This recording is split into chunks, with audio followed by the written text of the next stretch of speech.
표지판 다시 한번 볼게요. 보고 우리 이사야서부터 살펴보도록 하겠습니다.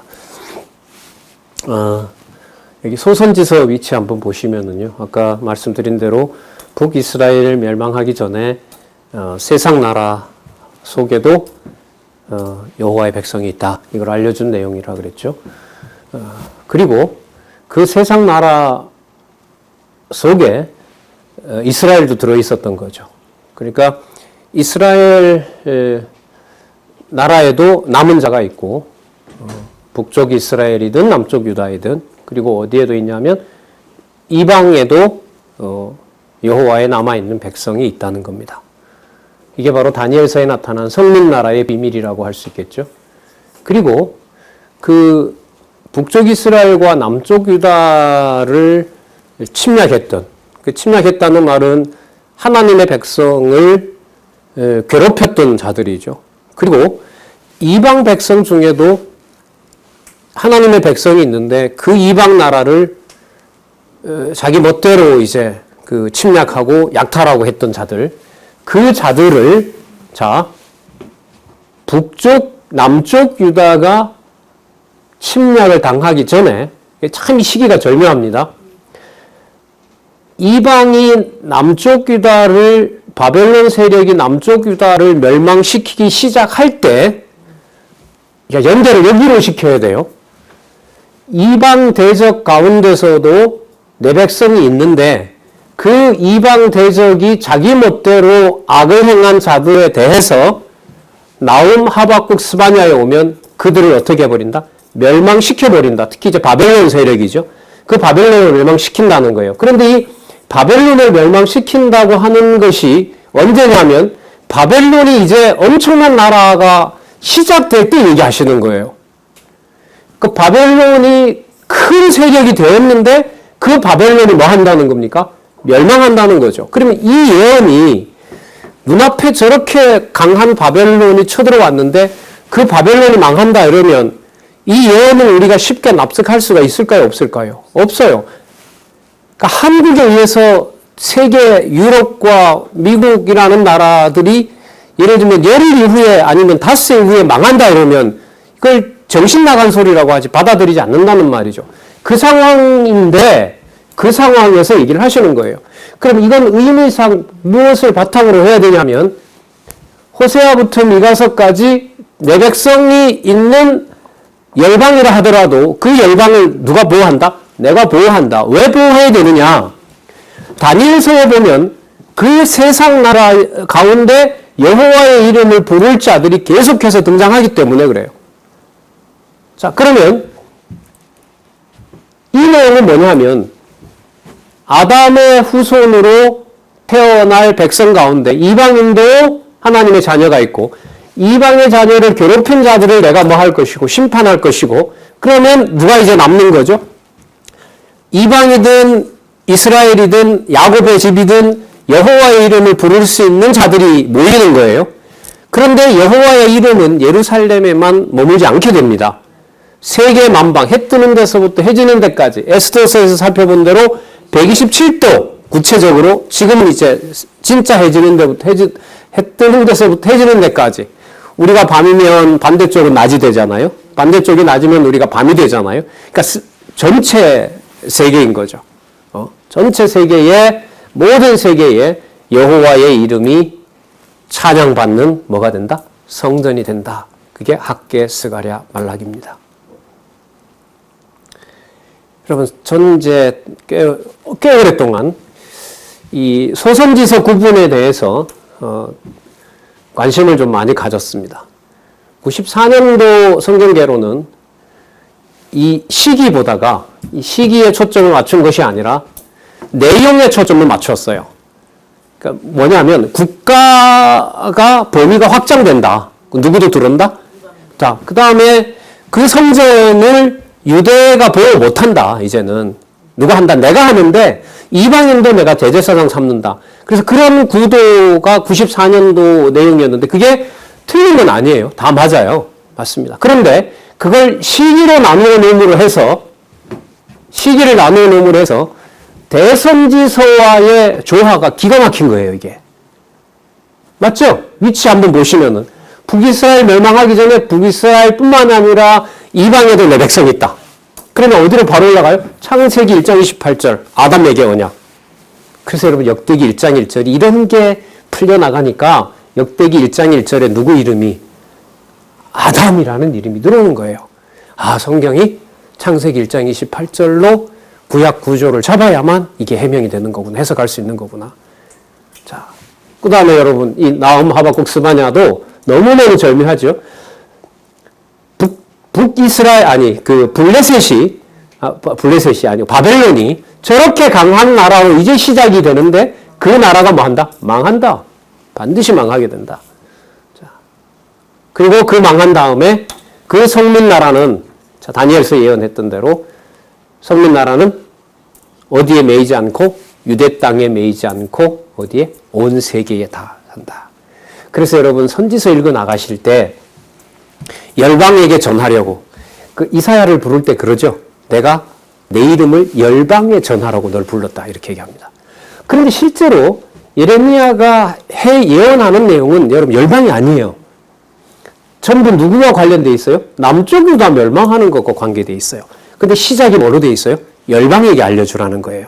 그럼 열방에게도 유대가 멸망하는 과정을 통해서 그 일이 누구의 일이라는 걸 알려준다는 겁니까? 여호와의 일이라는 걸 알려주는 거예요. 왜 그렇게 알려줘야 되느냐? 이사야 때문에 그렇다. 이렇게 되는 거예요. 그럼 이사야에서 그렇게 알려준 내용이 어떻게 드러나느냐? 소선지서 앞부분에 6권에 보면 여호와께서 이방에도 하나님 자녀 만들어놨다. 그럼 이방을 다 구원하느냐? 아니다. 이방은 하나님의 자기 백성을 괴롭힌 이방의 세력들은 계속해서 뭐 한다? 진멸해 간다. 그래서 여러분, 글쎄요, 이 말은, 글쎄요, 저는 이 역사를 평가하면 이렇게 할 수밖에 없는데, 왜 그렇게 나라가 그냥 크게 있다가 예수님 왔을 때 그냥 로마에 의해서 한 방에 그냥 망하지, 왜 이렇게 여러 제국들이 반복이 됐느냐? 왜 여러분 제국이 반복될까요? 자주 혼내야 되니까. 뭐 했기 때문에? 자기 백성을, 하나님의 백성을 자꾸 혼내니까, 또 혼낸 자를 들어다가 그 자들이 또 자기 마음대로 하니까 또 다른 세력을 들어다가 계속해서 뭐 해야 돼요? 진멸해 가야 될 거 아니에요. 그래서 이 제국의 역사가 다니엘서에서 예언했던 대로 반복이 되는 겁니다. 이거는 세상의 역사관으로는 절대로 설명이 안 돼요.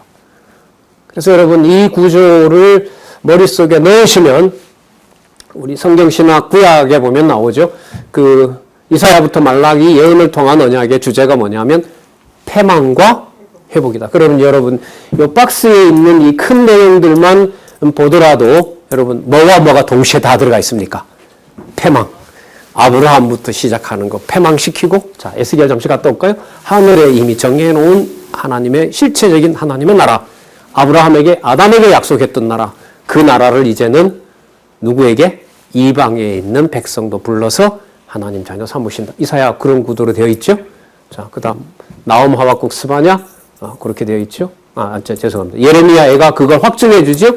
자 확증해 준 결과 어디에 있는 실체가 드러나죠? 하늘에 있는 실체 드러나죠. 하늘에 있는 실체가 드러나는 과정이 드러나는 범위가 누구에게도 해당돼요? 여러 제국에게도 해당되는 거죠.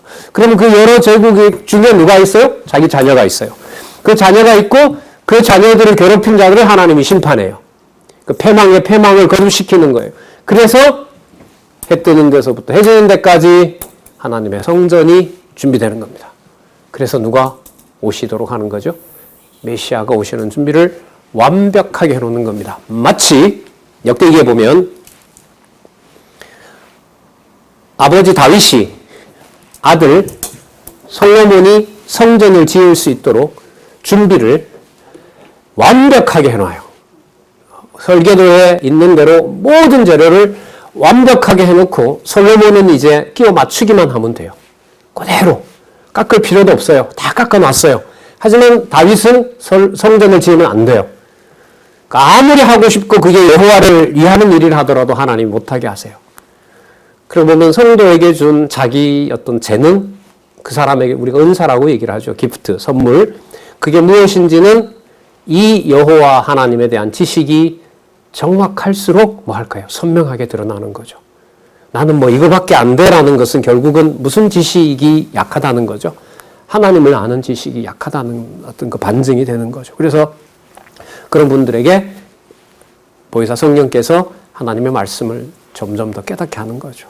저도 마찬가지고요. 여러분들에게도 똑같은 일이 이제 일어난다고 할 수가 있습니다. 38페이지에 이사야 요절을 다시 한번 그래서 읽어보고 시작할게요.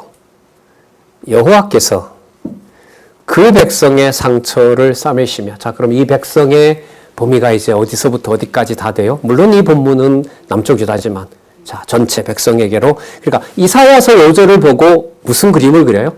이사야에서부터 말라기 그림을 그린다는 게 여러분 없었어요, 이제까지. 이게 어떻게 일어났냔 말이에요, 이게. 예? 이런 사고가 깊어지면 진짜 창조에서 심판의 그림을 이 지상에서 바울이 삼층천 갔다 왔다 그랬잖아요. 근데 갔다 온 경험보다가 더 확실한 게 기록한 하나님의 말씀인 거예요. 그럼 이 말씀을 바탕으로 우리 머릿속에서 기억나는 하나님 나라의 그 실체는 누구든 상상할 수가 없어요. 그래서 성도는 단지 귀할 뿐이지 어느 정도 수준에 있고 뭐하고 이렇게 판단할 수가 없어요. 절대로 할 수가 없어요. 그리스도가 와서 오히려 우리가 가진 판단 기준들을 다 부셔버리죠. 큰 자를 뭐라고 하고 작은 자라 그러고, 아주 작은 동전 몇 개 낸 자, 그 과부의 연보가 훨씬 더 많다 그러고, 하늘나라의 세법을 다 바꿔버리고. 자, 요절을 보겠습니다. 여호와께서 그 백성의 상처를 싸매시며 그들의 맞은 자리를 고치시는 날에는, 자, 고치시는 날요. 그 고치시는 과정 아까 말씀드렸었죠. 달빛은 햇빛 같겠고, 그럼 점점 뭐가 되는 거죠? 빛의 광도가 강해지고 드러나고 그 모양으로 보면 실체가 드러나게 되는 겁니다. 자, 여기 보시면 햇빛은 7배가 돼요. 7날의 빛과, 이 완전수라고 보통 얘기하잖아요. 그러니까 이때 완전은 뭐냐면은요, 창세전에 작정하셨던 것을 완벽하게 이루는 거. 그럼 이게 바로 무슨 과정이었어요? 에스겔서에 아까 보여줬던 대로 나라와 성전과 성전에서 흘러나오는 생명수로 살아가는 하나님의 백성들이 사는 나라. 또 유대인들을 중심으로 한 이스라엘 백성을 중심으로 한 이방인들이 그 옥토에서 살아가게 되는 거. 그 요한계시록에 가면 또 그대로 다 이루어지잖아요. 7배가 7날의 빛과 같으리라. 예레미야 요절부터 에스겔, 그 다음에 말라기서 요절까지는 이 시간 오늘 강의 마치시면, 자, 이제 기억에서 사라지기 전에 이 내용들을 바탕으로 해서 생각을, 초점을 맞추어서 말라기 요절까지 한번 쫙 읽어보세요. 그러면 아, 이게 요절이 맞다. 그 확증을 여러분들이 하시는 것이 성경을 하나님의 말씀으로 더더욱 확증하는데 증거가 됩니다. 읽으면 거의 눈에 들어올 거라고 생각합니다. 왜냐하면 이 전체 구조를 우리가 어느 정도 알고 있기 때문에. 자, 우리 이사야로 가겠습니다. 몇 페이지냐면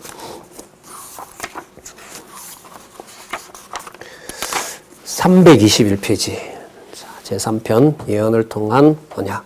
그 다음에 대선지자, 예언 언약, 이사야부터 다니엘. 자, 이사야 때리고 싸매물 예언. 자, 먼저 때림에 대한 예언을 한번 보도록 할게요. 저희들이 본문을 찾아가는데 본문을 조금씩 찾아볼 거거든요. 근데 그 초점은 하나예요. 성경 본래 제목이 뭐죠?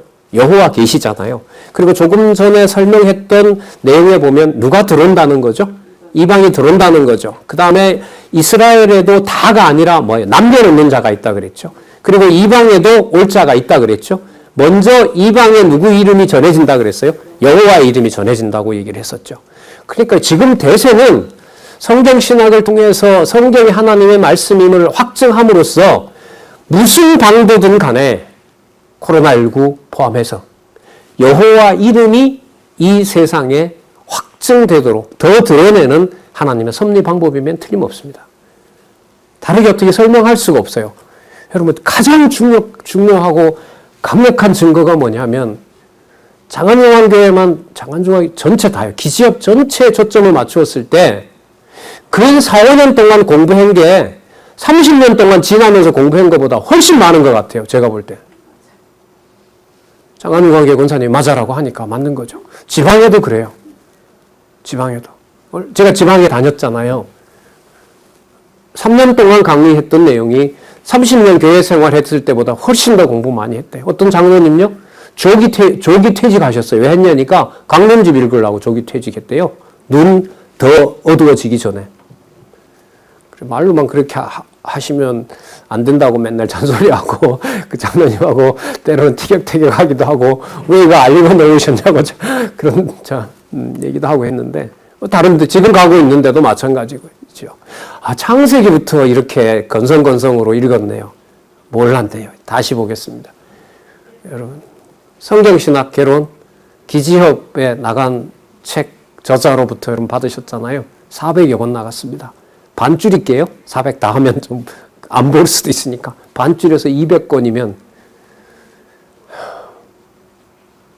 성경 전체를 하나님의 말씀으로 확증하는 지체들과 동력자들이 있다는 얘기입니다. 그 사실은.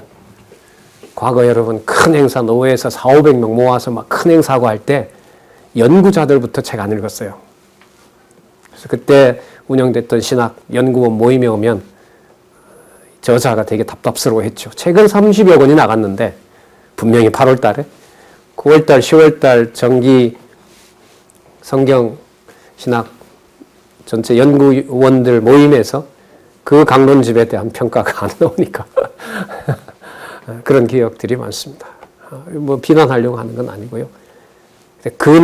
코로나로 인하여 코로나 덕분에 가정교회 운동이 시작해서 가정교회를 하나님이 만들어 놨어요. 왜? 나가지 못하니까요. 그러니까 내가 만들고 싶어서 만든 게 아니에요. 가정교회는. 누가 만들어줬어요? 하나님 만들어줬어요. 그 안에서 그냥 다 해결하도록 다 만들어 놨어요. 거기가 무너지면 방역이 뚫혀요. 온 가족이 다 코로나가 결려요. 그러면 누구는 단속해야 돼요? 가족은 단속해야죠. 그 사이에서 하나님께서 많은 일들을 하신 거죠. 그리고 보시는 것처럼 내일 오이코스 대학교 총장님 오신다는데 하나님 어떻게 일을 해가실지 한번 더 지켜보자고요. 자, 그 여호와의 계시가 중요한 의미인 거고요. 그 다음에 그 백성의 실체가 누구도 들어와요? 이방도 들어온다는 거고요. 자, 또 하나 중요한 게 있었죠. 좋은 것과 나쁜 것의 교차가 빠르게 진행되면서 누구 중심의 판단을 없애버린다? 우리 중심의 좋고 나쁜 것을 없애버린다. 이게 선지서의 특징이다. 자, 그리고 누가 직접 한다는 것이 강조된다? 내가 여호와께서 만군의 여호와께서가 강조된다. 자, 그러면 그 부분의 내용들이 여러분 만약에 연속이 되면 1장에서부터 66장까지 연속되면 지금까지 말씀드렸고 지금 말씀드리는 게 뭐예요? 맞다는 거죠. 그러면 성경신학에서 성경을 여호와 계시 중심으로 보는 것이 맞는 거예요.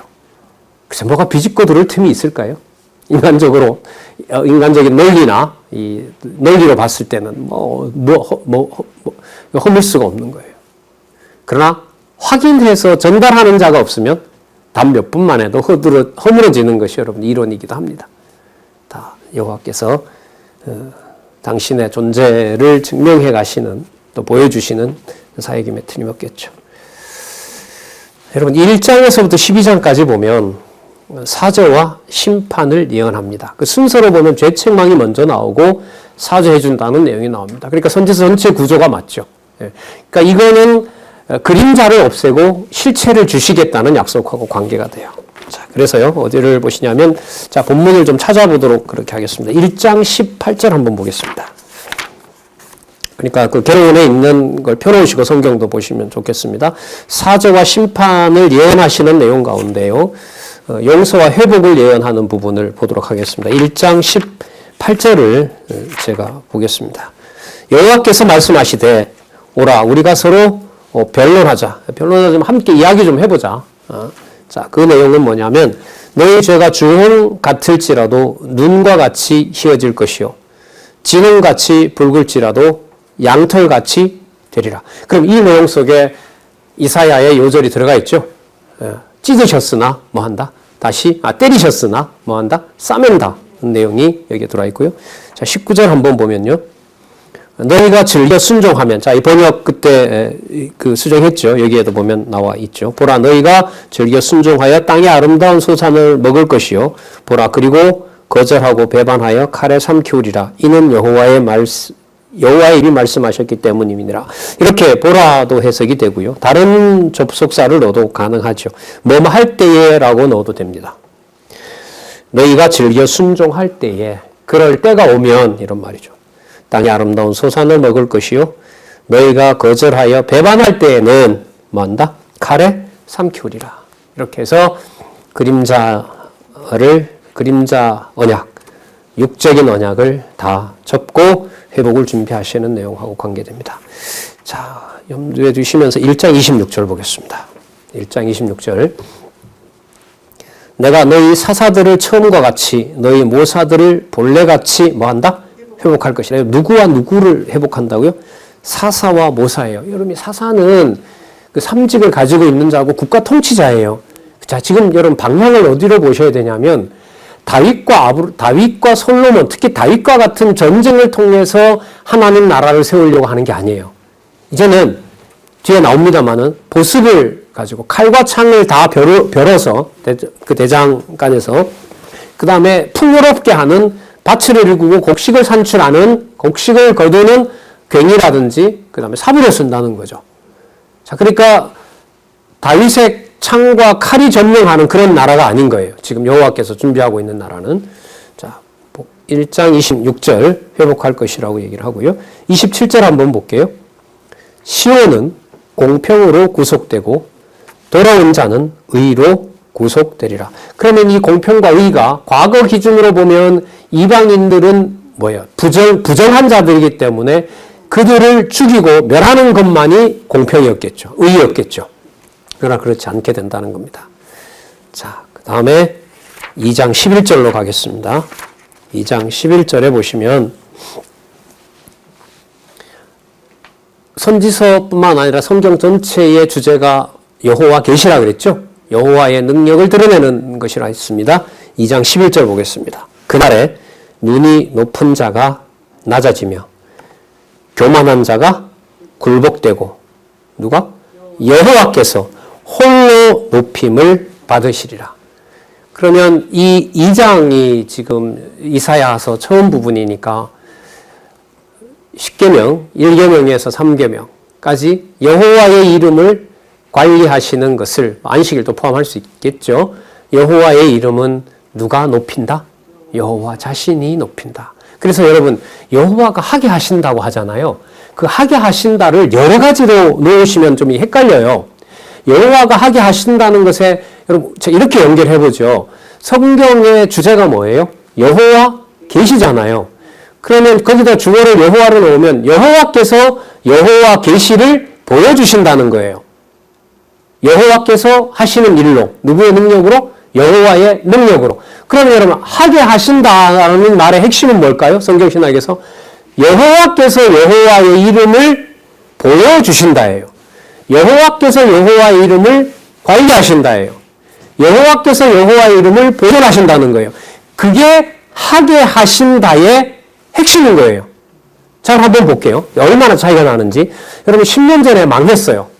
형제한테 사기당해서 망했어요. 우리 그거 그 당시에는 그 말 듣기 싫지만 지나고 나서 뭐라고 해요? 그거 누가 하게 하셨다? 사단이 하게 했다 안 그러잖아요. 성경신학에서는.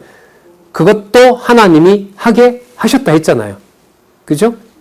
근데 별로 이게 기쁨이 없어요. 왜? 어디에 묻히기 때문에. 그때 사기당한 것에 묻히기 때문에. 그리고 회복됐어요. 자, 그럴 때도 우리는 기쁜 생각에 무슨 말을 또 자연스럽게 할 수밖에 없어요. 이것도 여호와께서 하게 하셨다라고 하는 거예요. 그런데 그 두 가지가 말할 때 심정이 달라요? 같아요? 다르죠. 다르다는 말은 망한 것은 뭐 한 거고 나한테 나쁜 거고 회복된 것은 나한테 좋은 거예요. 그래서 말은 뭘로 하지만 하나님이 다 하셨다고 하지만 아니요. 그 주어 그를 이해를 잘못한 부분이 있어요. 지금 이 시간부터 성경신학의 본래 주제와 관련해서 말씀하실 때 하나님이 하게 하소라고 할 때요. 어떤 사안에 매몰되는 생각은 제가 볼 때 전략적으로 좋지 않아요. 사유 전략상 좋지 않아요. 답은 하나예요. 여호와께서 여호와의 이름을 관리하게 하셨다예요. 하게 하신다의 핵심은 하나밖에 없어요. 누구의 이름? 여호와의 이름을 여호와께서 깨닫게 하신 거예요. 하게 하셨다. 아, 그때 그 일도 이렇게 바로 간단 말이에요. 우리 머리는 어떤 사안으로 바로 가고 그때 아프게 했다. 그때 사고가 나게 했다. 하게 하셨다고 했을 때 보통 거기로 갑니다. 아니요. 더 구체적이고 분명한 게 뭐냐면 여호와께서 여호와의 존재와 능력을 드러내게 하셨다. 그래서 깨닫게 하셨다. 여호와의 이름을 깨닫게 하셨다가 하게 하셨다의 핵심입니다. 반박요? 얼마든지 열려 있습니다.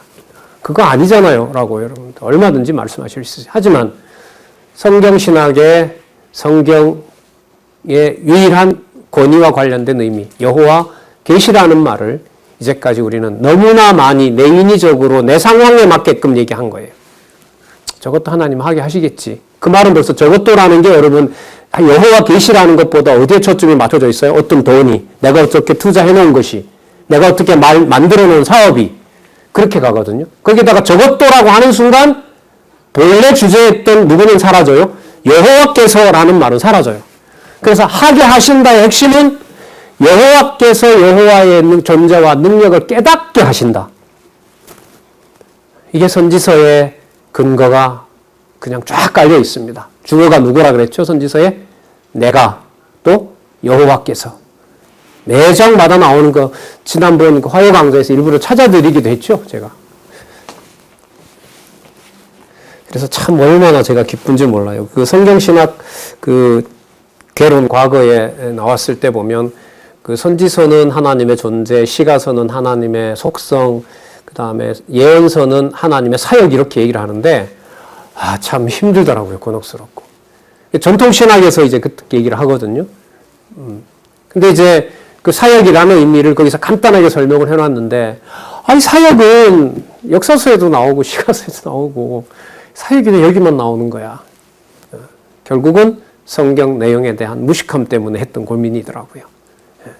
근데 우리 그거 확인했잖아요. 그림자와 실체로 넘기면서 메시아 오실 준비를 완벽하게 언약에 근거해서 예언한 내용, 좁혀지는 거죠. 아주 상세하게 구체적으로 예언한 내용. 그걸 여호와께서 자신의 열심으로 이룬다. 그렇게 연결이 되는 겁니다.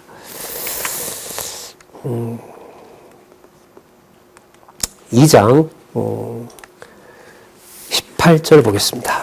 2장 18절. 2장 18절. 제가 읽어볼게요. 우상들은 온전히 없어질 것이요. 사람들이 암혈과 토굴로 들어가서 여호와께서 일어나사 땅을 진동시키시는 그의 위엄과 그 광대하심의 영광을 피할 것이라. 전쟁을 누가 일으킨다고 해요? 여호와께서 일으킨다고 하죠. 22절 보겠습니다. 너희는 인생을 의지하지 말라. 여러분, 인생을 의지하지 말라고 하는 것을 다니엘서 전반부와 연관시키면 어떻게 될까요? 세상 나라를 하나님이 멸할 거니까. 또 이스라엘을 넣어서 생각한다면은 세상에 끌려가는 것을 다 멸하게 할 것이므로. 그래서 뭘 의지하지 마라? 인생을 의지하지 말라고 하신 여호와께서 인생 의지 못하게 하신다는 거죠. 그의 호흡은 코에 있나니 수에 칠 가치가 어디 있느냐. 여러분 제가 좀 이 시도를 해본 건데요. 22절 한 절 속에서 우리가 아까 다니엘로 갔잖아요. 다니엘서 후반부 주제 전체를 가져와 봤잖아요. 이게 여러분들 앞으로 성경 전체를 보는 여러분들의 생각과 제 구조 속에서 풍성하면 이 지상의 천국이 되는 겁니다. 그러니까 여러분 예수님께서 요한복음 우리 많이 인용하잖아요. 요한복음 5장 39절에서 예수님은 그 한 구절 속에 뭘 다 담아버려요? 성경 전체를 다 담으시잖아요. 너희가 성경에서 영생을 얻는 줄 알고 성경을 상고하거니와 그 성경이 내게 대하여 증거하는 것이. 이게 예수님의 해석 방법이고 성령께서 깨닫게 하는 방법이거든요. 그래서 여러분 아까 우리 이 원로의 연구를 통해서 요절 살펴봤지만은 성경신학, 성경 개론에서 요약이 나왔다고 하는 것은 요약이 나오지 않으면 주제가 나올까요? 안 나옵니다. 여러분 아까 이사야 30장 27절인가요? 그 내용 하나로 여러분 이사야를 어떻게 할 수 있어요? 다 설명할 수 있어야 되거든요. 그럼 뭐가 다 보여야 가능해요? 이사야서가 다 보여야 가능하단 말이죠. 근데 그게요, 공부하다 보면 그런 일들이 이제 벌어집니다. 공부하다 보면 벌어져요. 세상 지식도 그래요, 여러분. 세상 지식도 막 따라가다가 어느 정도 선에서 내게 뭔가 축적됐다 싶으면요, 머릿속에서 거기에서 내가 만들어지는 뭔가가 일어나게 돼요. 이 두뇌 구조가 그렇게 되어 있습니다. 그래서 여러분 요즘 그 인공지능 컴퓨터에 가장 지금 이력적으로 코앞에 와 있는 게 뭐냐 하면은 지금 많은 일부에서는 벌써 사용하고 있죠. AI가 인공지능이 사람의 감정을 수용해서 자기가 가지고 있는 정보를 섞어요. 밉다, 좋아한다, 싫어한다라는 정보가 두 개가 있어요. 그럼 두 가지를 섞으면서 제3의 결과를 AI가 만들어내요. 그럼 이 수준은 무슨 수준이 아니에요? 기계 수준이 아닌 거예요. 그 정도 되면 누구와 누구 구분이 없어져요? 기계와 인간의 구분이 없어지는 게 지금 우리 눈앞에 와 있어요. 코앞에 와 있단 말이죠. 네. 자, 그럼 이건 여러분, 성경신학적으로 말한다면은 세상에 있는 모든 도구들과 세상에 있는 어떤 것으로도, 세상의 어떤 것으로도 정확한 여호와의 지식을 사람들이 정확하게 알 수 있다, 없다? 없다는 거예요. 없다는 거예요. 엄청난 조작이 일어난단 말이죠. 그럼 그 사이에서 정확한 여호와의 지식을 여호와 하나님께서 보호하지 않고 깨닫게 하지 않으면 절대로 알 수가 없는 세계가 온 거죠. 한편에서 보면 되게 위협적인 세계로 가고 있는 거고요. 인간적으로 좀 말씀을 드리면 실생활로 본다면 상당히 편한 걸로 가고 있죠. 복지관에 계신 어른들 같으면 이제 한마디 AI가 해주면은 병원, 응급센터까지 다 연결되는 걸 누워서 한마디만 하면 다 온다는 세상이 오는 거 아니에요. 그래서 그렇게 이제 국가들이 투자하고 하는 거잖아요. 자, 좀 멀리 갔는데 다시 돌아와서 보면은요. 아까 22절 얘기하다 그랬죠. 성경 전체를 보면서 주어진 한 구절 속에서 하나님 말씀 전체가 생각나는 그 상황이 지금 이 말씀에 기록이 되어 있어서 좀 말씀을 드립니다. 자, 그럼 3장에 가시면은요. 3장 13절 한번 볼까요? 3장 13절. 흐름은 여러분 여호와께서 하시는 거고요. 열방에도 여호와의 약속을 전한다는 거고요. 여호와의 능력으로 이루신다는 것, 그 사실들을 중심으로 한번 살펴보고 있습니다. 3장 13절 제가 보겠습니다. 여호와께서 변론하러 일어나사, 이 변론하다 리브라는 말인데 꾸짖다, 좀 싸우다 이런 뜻이에요. 좀 이렇게 여호와의 진노와 관련된 말입니다. 여호와께서 변론하러 일어나시며 백성들을 뭐 한다고 하죠? 심판하려고 서시도다. 그러니까 대적들을 불러서 그들로 하여금 심판하는 겁니다. 근데 아까 이미 뭐가 나왔냐 하면 회복한다는 말씀이 나왔었죠. 아무리 붉어도 뭐 한다, 깨끗하게 된다. 피범벅이 되었지만은 그걸 깨끗하게 해주신다는 약속이 있는 거고, 이런 경우에 변론과 심판은 바로 깨끗하게 만들어가는 과정을 보여준다는 겁니다. 그래서 그 선지서 특징이 이른바 패망과 회복이라는 간격이 멀다, 가깝다. 매우 가깝다. 더 들어가면 그걸 우리 눈으로 알 수 있다, 없다? 없다. 없다. 분명한 것은 뭐다? 여호와께서 하신다는 것을 반드시 깨닫게 하신다. 그게 가장 중요하다고 말씀을 드렸죠. 4장으로 가볼까요? 4장 2절 한번 보겠습니다. 4장 2절. 아까 그 심판이 나왔죠? 4장 2절. 그날에 여호와의 싹이 아름답고 영화로울 것이요. 싹을 누가 잘라버리고 누가 나게 한다는 말일까요, 이게? 예, 여호와께서 싹을 잘라버리는 거죠. 당신의 이름까지 다 이제 불에 타도록 섭리하시잖아요. 여호와의 싹이 아름답고 영화로울 것이요. 그 땅의 소산은 이스라엘의 피난한 자를 위하여 영화롭고 아름다울 것이며, 3절 더 볼게요. 시온에 남아있는 자, 예루살렘에 머물러 있는 자, 곧 예루살렘에 있어 생존한 자 중 농명된 모든 사람은 거룩하다 칭함을 얻으리라. 농명된, 생명책에 기록된 자, 이른바 남은 자, 남겨놓는 자. 그러니까 눈에 볼 때는 바벨론에게 망할 때 남은 자가 있는 것처럼 보여요? 안 보여요? 안 보이죠. 그럼 이 말이 맞지 않죠. 이 표면대로 보면. 그런데 바벨론이 포로 수용소가 아니라 재활센터가 된다는 거 아니에요. 그렇잖아요. 거기서 생력 번성하고 거기서 성전의 기명을 보존하고 있다가 돌아올 때 다 돌려주잖아요. 그래서 뭐와 뭐의 간격이 진짜 좁아요? 패망과 회복의 이 간격이 없어요. 없어져요. 그러니까 없어지려면 누가 주어가 되어야 되죠. 여호와께서라는 주어가 안 나오면 안 되는 거죠. 그래서 성경을 지금 처음 보시는 분이라도 지금 말씀드렸던 주어가 여호와께서고 모든 사건을 여호와께서 자기의 살아계신 역사로 증명해주고 계신다. 그런 시각에서만 성경을 보더라도 성경은 읽어집니다. 이어져요. 이어집니다. 자, 5장으로 가서 한번 볼까요? 5장 16절 보겠습니다. 5장 16절에 보시면, 자, 아까 우리 여호와 중심의 어떤 계시, 그 다음에 그 능력과 관련해서 읽어보자고 했습니다. 16절 보시면, 오직 만군의 여호와는 공평함으로 높임을 받으시며, 이 공평이 누구 기준일까요? 그야말로 여호와 기준인 거예요. 자, 거룩하신 하나님은 의로우시며 거룩하다 함을 받으시리라. 공평, 의, 거룩, 하나님의, 여호와 하나님의 속성이죠. 근데 이 속성이 지금 누구에게도, 이방인에게도 드러나게 된다는 것이 중요한 약속입니다. 여러분 6장 7절 가겠습니다. 6장 7절.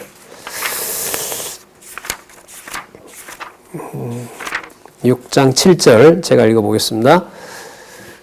그것을 내 입에 대며 가로되 보라, 이것이 내 입에 닿았으니 내 악이 제하여졌고 내 죄가 사해졌느니라. 그 이상 중에 이사야가 하나님을 본 거예요. 그랬더니까 이사야가 뭐라고 하냐면, 불의한 자가 여호와를 봤으니까 제가 이제 죽습니다. 그러니까 거룩한 것의 절대성인 거죠. 거룩한 것의 절대성을 접했을 때 거기서 모든 것은 멸망당해야 되는 거예요. 심판받아야 되는 거죠. 자, 그 베드로가 예수님 만나서 뭐라 그럽니까? 죄인이니까 떠나세요라고 얘기를 하죠. 그것도 구약 근거에서 얼마든지 찾을 수가 있어요. 여러 사례에서. 자, 어쨌든 그랬더니 죽이는 게 아니고요. 뭐라고 하냐면 불을 갖다가 그 핀 수술, 벌겋게 달아 있는 그 수술을 가지고 날아와서 그 이사야의 입에다가 대버리는 것이, 글쎄요, 뭐 불세례라 할까요? 다 태워버린다 그래야 될까요? 그래서 여러분 그 홍해를 이스라엘 백성이 지난 것을 그 세례 받았다 그렇죠. 왜냐하면 거기서 이제 옛 애굽의 습성은 거기서 끝내버리고 이제 가나안 새로운 백성이 되는 것처럼, 자, 바벨론 포로 직전에 바벨론에게 처참하게 망한 것이 과거에 육적 혈통 중심의 아브라함에게 주어졌던 약속이 어떻게 되는 것이다? 끝난다고 보시면 돼요. 틀린 게 아니에요. 그래서 그 마태복음 1장에 보면 누구 어디를 중심으로 족보를 기록해요? 아브라함으로 이거 할 때까지. 그 다음에 바벨론 이거 할 때까지. 바벨론에 이거 한 이후 뭐 어디가 기준이 돼요? 바벨론이 기준이 되는 거죠. 이게 다 연결이 돼요. 여러분, 저는 이 선지서 공부에서 가장 큰 득 중에 하나가 뭐냐면 마태복음 1장 1절에 바벨론 문제였어요. 무너졌도다 바벨론, 이거 이사야에 나오거든요. 이사야서에 나와요, 이게. 그럼 여러분, 개념 하나를 만났기 때문에 제가 좋아하는 게 아니거든요. 이사야 전체 구조가 어느 정도 들어오고, 그리고 그 본문이 거기에 위치한 것이 이해가 되고, 그리고 전체가 넓어져서 이제 어디까지요? 신약까지. 지금 우리가 그 훈련을 하는 거예요. 이제까지 그런 게 없었어요. 그런 성경을 해석하는 것이 성경신학에는 없었다고요. 지금 이 일이 이 지상에서 벌어져요. 이게.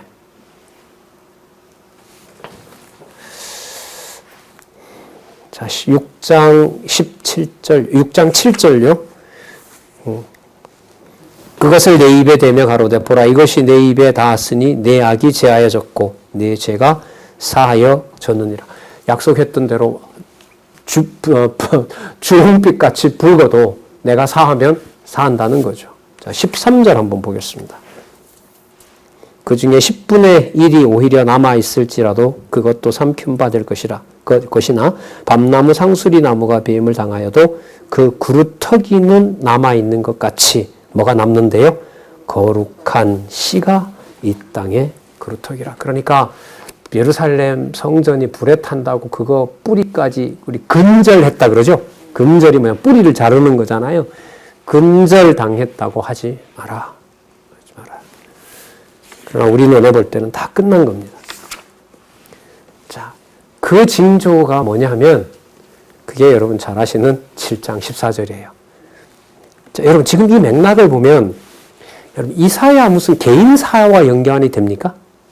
아니죠. 뭐와 연관이 돼요? 여호와의 이름을 어느 한 곳에 모으는 것이 아니라 뭐 하는 거죠?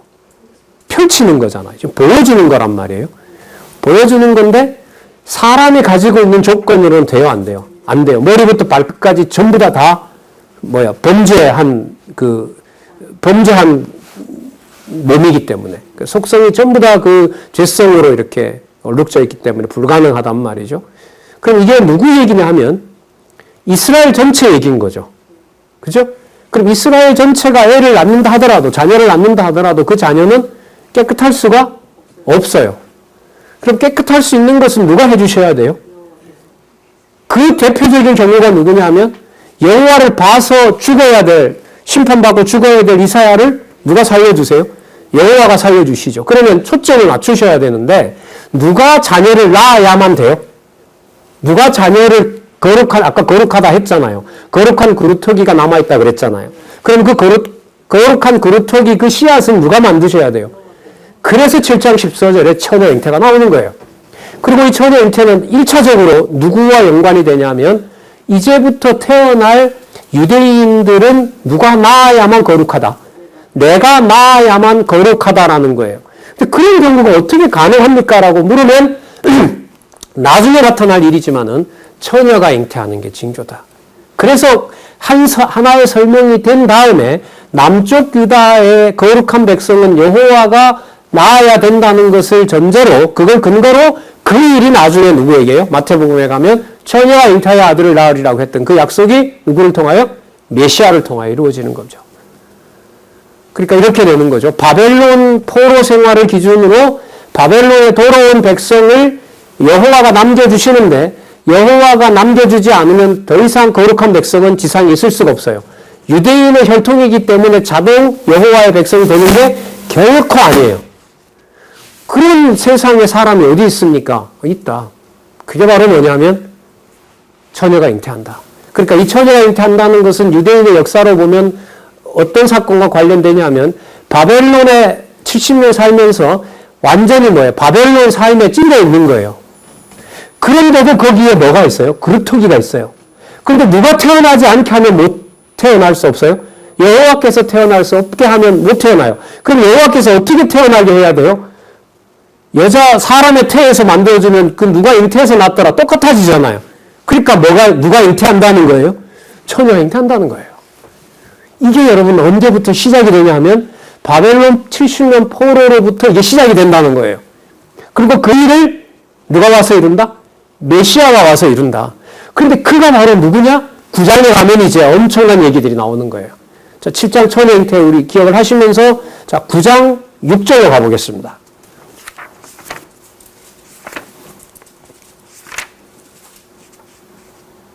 제가 읽어볼까요? 이는 한 아기가 우리에게 낳고 처녀가 잉태하여 난 아이가 나옵니다. 그러니까 이거는 중심을 어디로 옮겼냐 하면 7장 14절은 1차적으로 바벨론에게 망해버리고 그루터기가 남았는데 그 그루터기를 내가 낳게 해야 된다는 데 초점을 맞춘 거예요. 그런데 지금 9장은 신약에 가서 이루어질 그 그루터기를 내가 만들어 놓은 내가 태어나게 할 자녀가 얼마나 위대한지를 메시아에 맞추어서 설명하는 내용이에요. 자, 그러니까 무게가 어디로 옮겨지는 거죠? 이 땅에 오시는 메시아에게 맞춰져요. 이는 한 아기가 우리에게 낳고 한 아들을 우리에게 주신 바 되었는데 그 어깨에는 정사를 메었고, 정사는 여러분 권세예요. 왕이라는 거죠. 그 이름은 기묘자라 모사라. 그러니까 기묘자와 모사는 하나님의 전하는 말씀을 정확하게 전달하는 자, 그가 바로 모사인 거예요.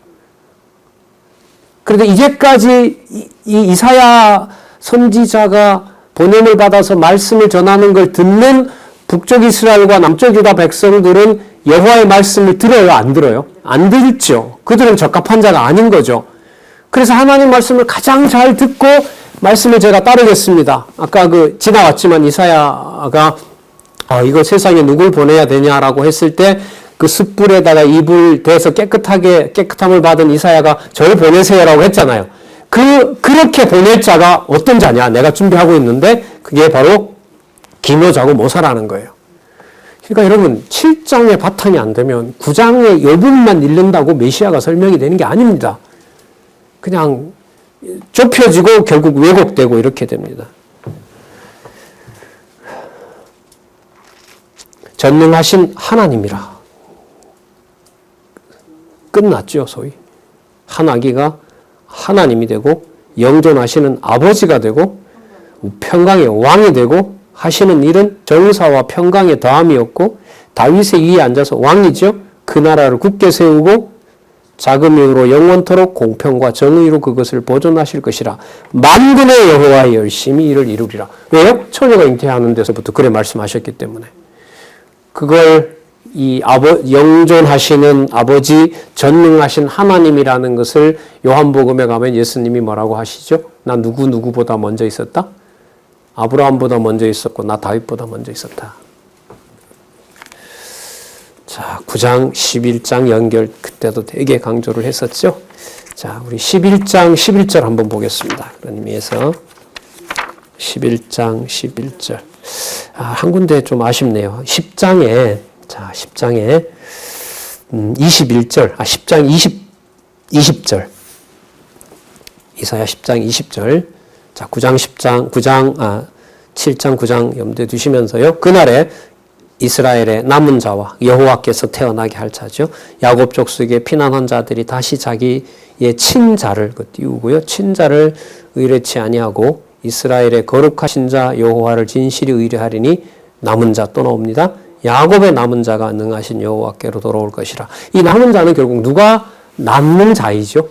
여호와의 능력으로 낳는 자예요. 그림자가 그런 의미에서 끝난 거예요, 이제는. 그러면 여러분, 바벨론을 중심으로 그리스도의 족보를 나누는 것이 의미가 있을까요, 없을까요? 굉장히 큰 거죠. 23절에 보시면 언제부터 해놨다? 이미 작정되었은즉 주 만군의 여호와께서 어디에요? 온 세계 중에 끝까지 행하시리라. 안 가도 그 예루살렘에다만 두지 않습니다. 다 드러나게 하신다는 겁니다. 이게 10장에 본문 내용은 아수르가 망한다고 하면서 바벨론에서 아수르가 망하지만은 그 바벨론이 쳐들어오고 아수르가 망하는 그 과정이 장차 내가 내 자녀를 낳는 그 확증이 된다, 증거가 된다는 말씀이 이제 10장에 전체적으로 나오죠. 자, 여기 남은 자가 또 나오는데요. 11장 11절을 한번 보시도록 하겠습니다. 11장 1절입니다. 여러분 죄송합니다. 11장 1절에 보시면 아까 9절에 설명했던 바로 그 장차 올 메시아 이새의 줄기에서 나와야 돼요. 그리고 2절에 보면 여호와의 신인 지혜와 총명이 거기에 임해야 돼요. 그래서 누가복음 그 2장인가요? 가면 예수께서 잘하심에 지혜가 충만하더라. 지혜와 총명이 잘하더라. 이런 말씀 나오죠. 자, 그럼 모략과 재능의 신이어야 되고요. 지식과 여호와를 경외하는 신이 그 위에 강림합니다. 좀 더 이 설명을 추가하면요. 어떤 일이 벌어지더라도 여호와만 경외해요. 그러니까 나한테 좋은 일이건 나쁜 일이건 상관없이 누구만 경외해요? 여호와만 경외해요. 그게 여러분 마가복음의 구조에서 낮아진 신분을 얘기를 할 때 그리스도가 낮아지는 것이 능력이라는 거예요. 누가 원하시는 자리로 가는, 아버지가 원하신 자리로 가서 오직 여호와만 어떤 상황에서라도 경외할 수 있는 분은 메시아밖에 안 계세요. 다 이게 이 선지서에 보면 너무너무 풍성하게 잘 나와 있어요. 그래서 가장 중요한 것은요, 선지서는 구도예요. 이거예요, 제가 볼 때는. 이건 배경이긴 하지만 이게 의미 중심으로 살펴보자고 이렇게 해놓은 건데요.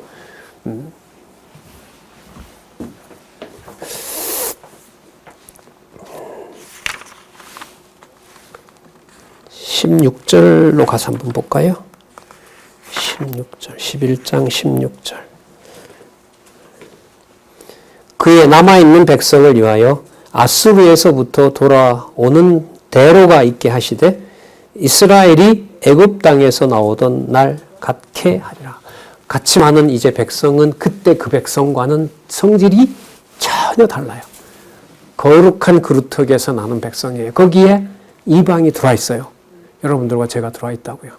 그러니까 하나님의, 좀 인간적으로 표현하면 하나님의 수고 가운데 마지막 작품이 아들을 보낸 다음에 아들이 약속했던 성령이 와서 이제까지 내 백성이 아니었던 자에게 네가 내 백성이라고 알려준 거.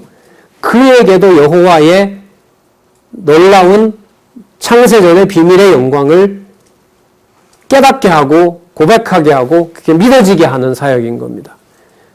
철저히 어떤 혈통이 아니라 오직 어디에 근거해서 말씀에만 근거해서 그 사역을 확증해 준 것이 저는 성경신학이라고 보는 겁니다. 어떤 부분은 나와 상관없고 어떤 부분은 유대인에게만 해당되고 그런 게 아니잖아요.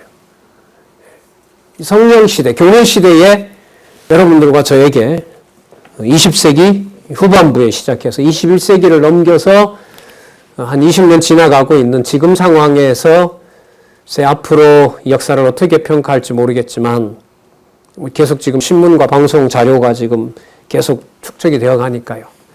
모르겠습니다. 50년, 100년이 지나서 이 자료를 보는 만약에 지체들이 존재한다면은 교회사 속에 일어났던 바로 이 상황을 또 부패하고 타락한 한국교회 상황에서 성경을 하나님 말씀으로 확고하게 지킨 곳이 있다는 걸 우리는 우리 것만 보지만 누군가가 객관적으로 쫙 신문을 펼쳐놓고 봤을 때 이렇게 부패하고 이것도 말도 안 되고 신이 죽었다고 하는 이 사이에 딱 모퉁이에 보니까 성경을 하나님의 말씀으로 확증해 나왔는데 방송에 들어가서 강의를 들어보니까 한 1.1핵도 하나님 말씀 아는 것이 없다는 것을 평가할 때 지금 우리가 그냥 여기에 빠져 있으니까 모르지만은 엄청난 혜택 속에서 은총 속에서 살아간 세대임에 틀림없을 것 같습니다. 자, 우리 한잔 하시고요. 13장에서부터 같은 방식으로 그 다음 부분 또 찾아보도록 그렇게 하겠습니다.